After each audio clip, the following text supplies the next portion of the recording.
خداوند کے زندہ اور پاک کلام میں سے امثال کی کتاب اس کا 20واں باب۔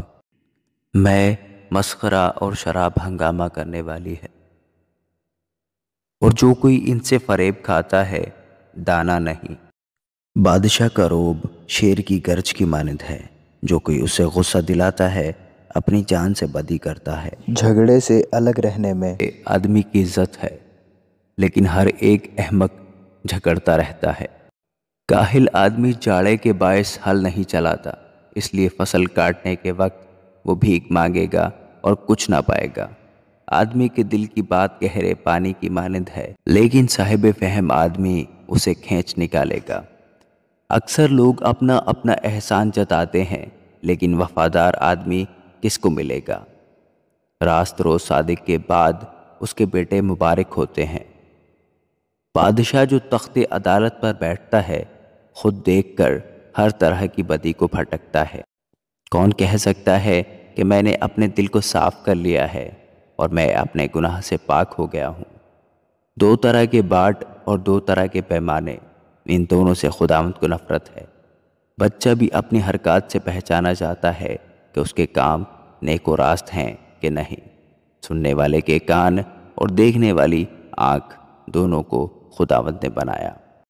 خواب دوست نہ ہو مبادا تو کنگال ہو جائے، اپنی آنکھیں کھول کہ تو روٹی سے سیر ہوگا۔ خریدار کہتا ہے ردی ہے ردی، لیکن جب چل پڑتا ہے تو فخر کرتا ہے۔ زر و مرجان کی کثرت ہے، لیکن بیش بہا سرمایہ علم والے ہونٹ ہیں۔ جو بیگانہ کا ضامن ہو اس کے کپڑے چھین لے، اور جو اجنبی کا ضامن ہو اس سے کچھ گرو رکھ لے۔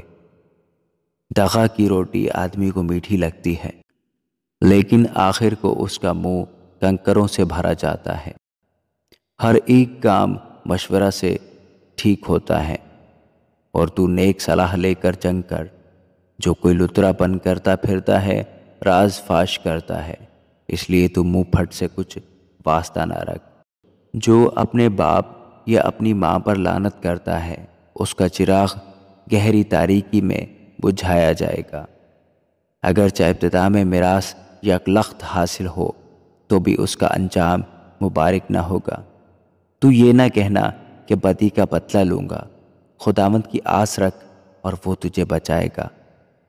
دو طرح کے باٹ سے خداوند کو نفرت ہے، اور دغا کے ترازو ٹھیک نہیں۔